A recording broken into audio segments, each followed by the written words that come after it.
RSTV, bringing you the news as it is.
Quality were delivered to the beneficiaries. The governor will express delight at the level of work done and the quality standards delivered by the various contractors, said he was mindful of giving only the best to Rivers people. Time road, we just completed. It will be part of our 100 days in office. We also went to check the secondary school that is ongoing. I'm very happy with what I saw there. You can see the level of work going on in the secondary school. The number of workers there shows that the contractor is serious, so I'm really happy with that. We also stopped by in Neme. We have two projects there. One is the Old Bori Road that we intend to flag off in the 100 days in office. It's a road that takes us from the other side. Immediately you descend from that bad section of the bridge. It's a stretch road. They call it Old Bori Road. It takes you straight to what we call it Eteo. Eteo is that other road that you use to access Okomolo. So it's a very important project that once it's done, you don't even need to pass the East-West Road. If you're going towards the Bori, Ogoni, Isis, or Kopo, or even the Andoni. Governor Fubara visited the Rivers State University campus, where some unidentified criminals attacked female students in the hostel D and assured that the investigation that has been opened will uncover the perpetrators and bring them to book, while also promising medical attention for the molested students. I heard what happened this morning. Honestly, I was really bitter that such a thing would be happening in this jet age. I mean, somebody breaking into the girls' hostel to go and molest girls. So I felt very bad about it. And I said, I will not just send the police, my aides to come and check, but I will come myself to see and assess the situation. So I'm here to see for myself. Let me assure you that we must get the culprits. We must get them. And I'm sure they are not people outside. They are also students here. Nobody from outside can come in here and penetrate from this hole. So we are going to get them. That is my own promise to you. For those students that are victims, I will make sure that they get the required medical attention. Tamuno Barabi, Iblubo, RSTV News. The Rivers State Police Command have received a report of an armed robbery attack at the Rivers State University Female Hostel in Port Harcourt. A statement signed by the Police Public Relations Officer Grace Iringi Koko said Rivers State Commissioner of Police CP Mwoyi Polycarp Emeka has called for vigilance and urged students, parents, and the school management to take advantage of the police control room numbers 003-200-3514 and 009-888-0134 for reporting suspicious activities. The CP directed the DC Operations Area Commander Port Harcourt and the DPO Nkolu to provide adequate security on the campus. Meanwhile, the management of Rivers State University has confirmed the ugly incidents that happened at the institution, where hoodlums forced themselves into the female hostel D and dispossessed some students of their phones and valuables. A statement by the Registrar of the University, Dr. Sidney Eyinda, said the prompt arrival of the university security team and the police, the hoodlums took to their heels. Dr. Eyinda, however, stated that the police and other security agencies are on the trail of the perpetrators, advising staff and students to go about their normal activities. He, however, reassured the university community that the management has already taken measures to forestall the repeat of such dastardly attack and will continue to ensure the security of lives and properties on the campus.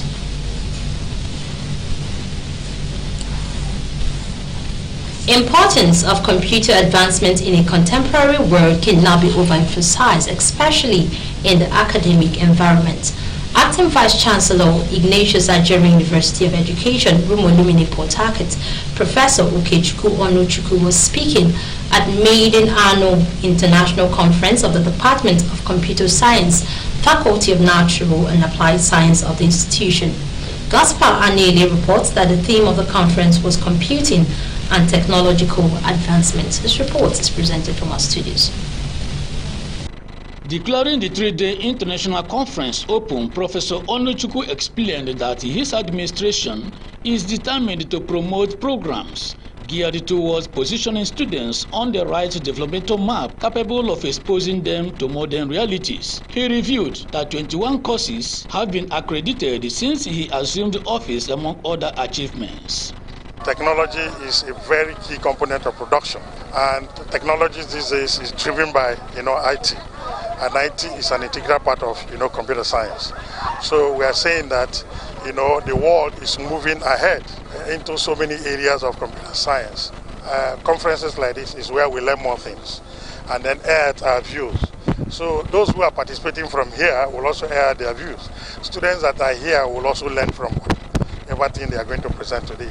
So I will advise the students to remain focused and stay, to the end of the conference. President, Nigeria Computer Society, and keynote speaker at the conference, Professor Adeshina Shodia, dwelt on technology innovation as catalyst for improved education and rapid national growth, noting that technology is a driver across all sectors and innovation as a problem solver.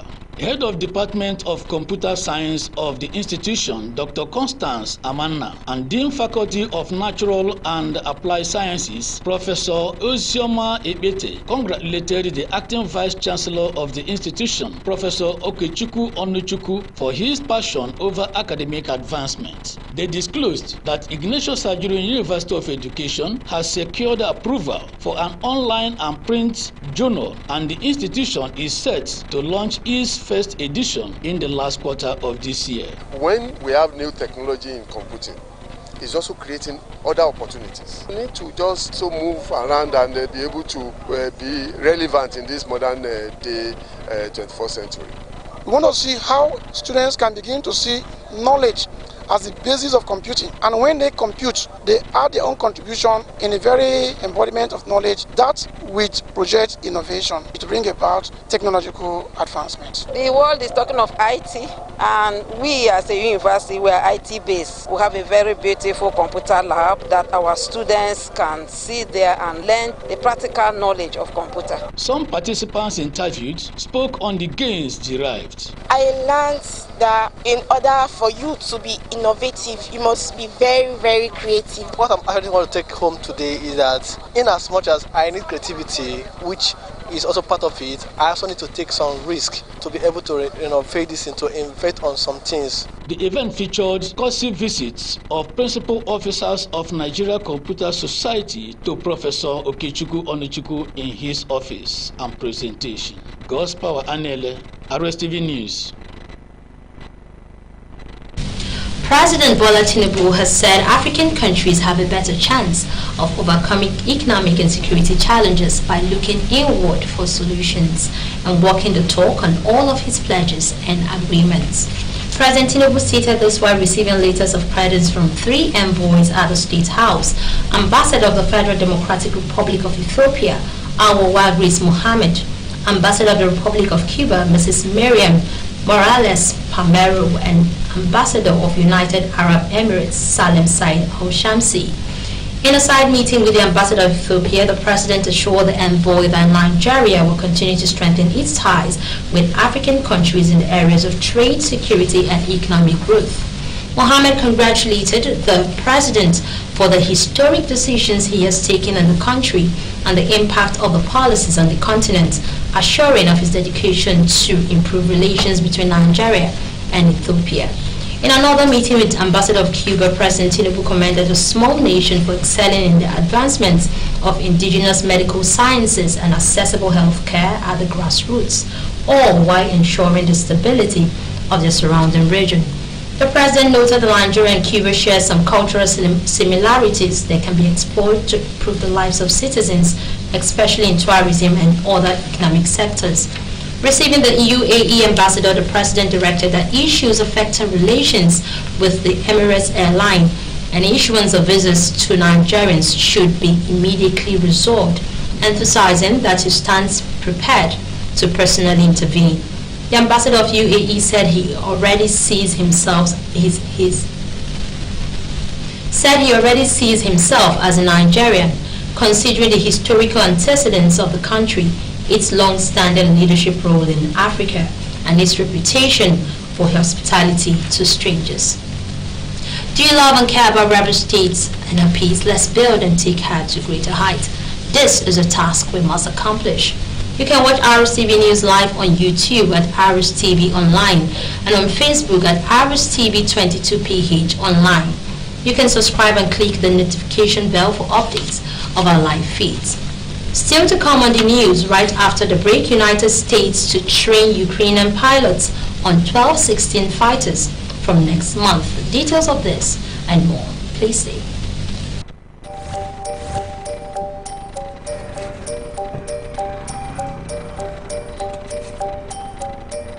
I just want your papers, please. Sir.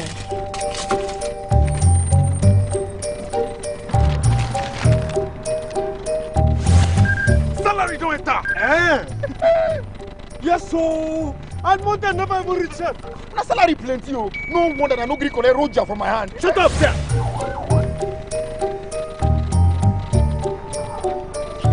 I'm here to bail my younger brother.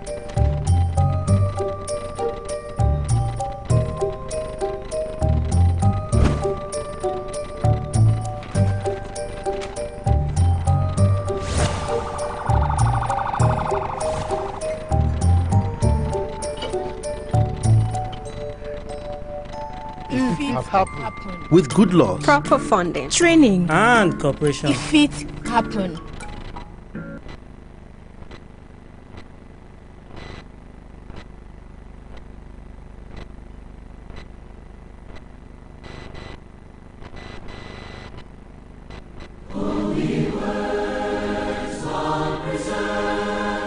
Forever in our minds, I, His Royal Highness, Ezemeka G. Ihungo, JP, FCAI, Paramount Ruler, Nyengweli, Ezewoji, on behalf of all the children, grandchildren, and great-grandchildren of the family of late Elder Ned Wolo Ihungo of Baruchom Compound of Woji Town, Obiakpo Local Government Area of River State, today remember as always our dear mother and matriarch, the late Mrs. Roslyn Chinyere Ihungo, Ni Ndalaka, who joined the Saints triumphantly 40 years ago on August 25, 1983. Mama, we will never forget your love, sacrifice, discipline, and mentorship that have shaped us to what we are today. You instilled in us the virtues of hard work, honesty, dedication, and reverence to God Almighty in whatever we are doing. We remember you never spared a rod in our upbringing. We will continually cherish you and your fond memories. Rest on, Mama, in the bosom of God Almighty. His Royal Highness is a Sir Ambassador Dr. Emeka G. Ihungo, JP, FCAI, Paramount Ruler, Nyengweli, Ezewoji, Announcer.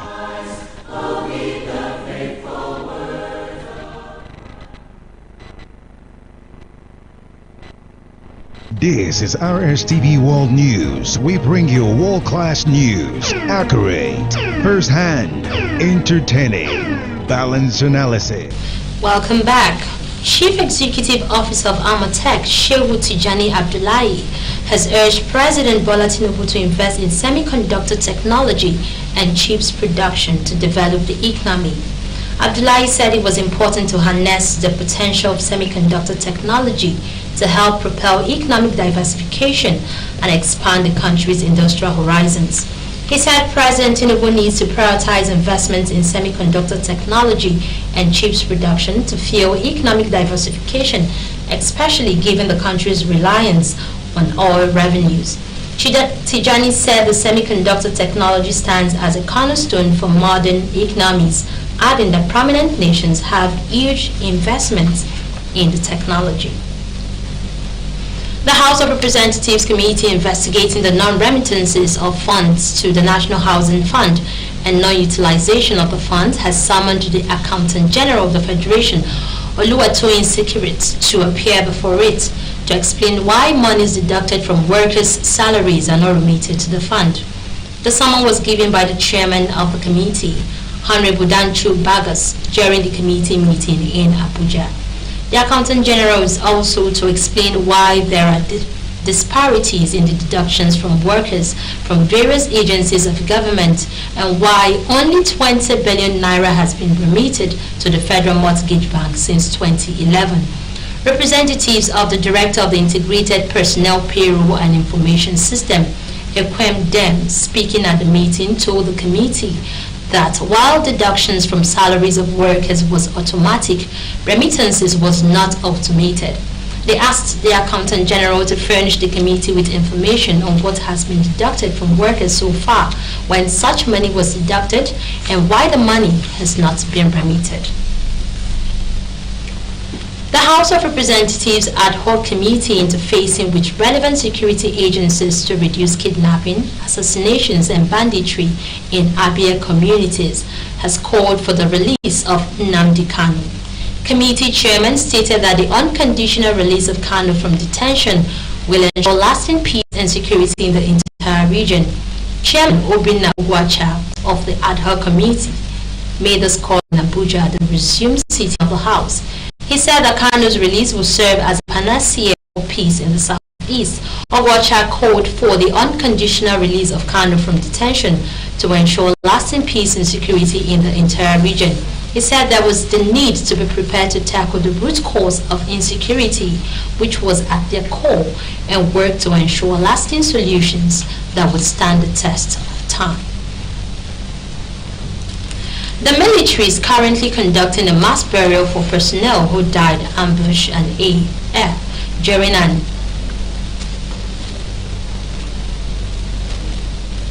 The military is currently conducting a mass burial for personnel who died during an ambush and air crash in Niger State. Bandits had ambushed the troops in Niger State on August 14, 2023, killing soldiers while 7 were injured. The incident necessitated the deployment of the Nigerian Air Force evacuation aircraft. The aircraft, however, was said to have crashed, killing all passengers including 2 pilots and 2 crew members on board.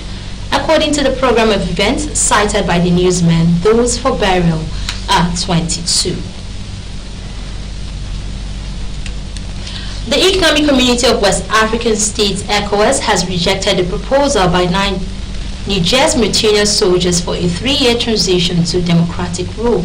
The ECOWAS Commissioner for Peace and Security, Abdel Fattah Musa, told newsmen that the door for diplomacy with Niger's junta remained open, but the bloc is not going to engage in drawn-out talks that lead nowhere, and it was unacceptable. His comments came days after an ECOWAS delegation met the head of Niger's military regime, General Abdurrahman Tichani, for the first time since the mutinous soldiers ousted President Mohamed Bazoum in July. Russian President Vladimir Putin has expressed his condolences over a plane crash that killed Wagner chief Yevgeny Prigozhin, describing him as a man who made mistakes but achieved results. An investigation is currently underway into what caused the crash, which came exactly 2 months after Wagner's short-lived rebellion against Moscow's military leadership. He said he knew Prigozhin for a very long time, since the early 90s. He was a man of complicated fate, and he made serious mistakes in his life, but he achieved the right results, adding that an investigation had been launched into the crash and that it would take some time. The circumstances of the crash, which claimed the lives of some of Prigozhin's close entourage, have prompted furious speculation about a possible assassination. Still on the foreign scene, the United States has said it will start training Ukrainian pilots of F-16 fighters from next month, joining other allies working to strengthen Ukraine's air defenses some 18 months since Russia's invasion. Speaking in Washington, D.C., Pentagon spokesman Pat Ryder said the training in Texas and Arizona would involve several pilots and dozens of personnel to maintain the aircraft. The White House said U.S. President Joe Biden and his Ukrainian counterpart Volodymyr Zelensky discussed the training program in a call, and Biden reiterated the U.S. commitment to support Ukraine's defense against Russian aggression for as long as it takes, and to hold Russia accountable for its actions. The U.S. announcement expands plans by European allies Denmark and the Netherlands to donate F-16 fighters to Ukraine and train its pilots. Norway has also said it will provide the planes to Ukraine, with Greece joining the countries offering training. On entertainment scene, Nigerian musician Innocent Idibia, also known as Two-Face, got emotional, reminiscing and talking about his late friend Sam Sultan, whose death took him a long time to acknowledge and accept the fact that he was gone. Mavis Victor has details. Speaking in a recent interview, the singer found himself at a loss for words, trying to find the words to describe his late friend. Describing his disbelief at the time, he stated that he initially thought it was a joke when he got the sad news. Recall that Sound Sultan passed away on Sunday, July 11, 2021, at age 44, following a hard-fought battle with angioimmunoblastic T-cell lymphoma, a rare form of cancer. Austin Fanning, husband of Nigerian actress Chacha Ike, has finally spoken up on his wife's mental health and has revealed that it gets worse when she gets pregnant, but was relieved when the doctor told him that Chacha Ike's mental condition could be treated and only involved her taking her drugs consistently. Mental illness, I say mental what? And it gets worse when she gets pregnant. It's as if something is coming to take away that baby, so she'll be fine. So it starts with pregnancy. So the man was like, so you mean this thing I've been suffering can be treated? He said yes. Once your wife can take her drugs, you will enjoy your marriage. Popular comedian Real Worry Pikin recently posted a humorous yet thought-provoking video raising a question about older married couples and their kissing habits. In the video, Real Worry Pikin playfully inquired if couples who have been married for 5 years or more still engage in what she called wet kisses. She clarified that by wet kiss, she meant more than just a quick occasional peck, and rather, she meant a prolonged kiss lasting for at least 5 minutes. Couples in the ass. When I still a kiss wet kiss, it's not be all those pecking or normal wet kiss.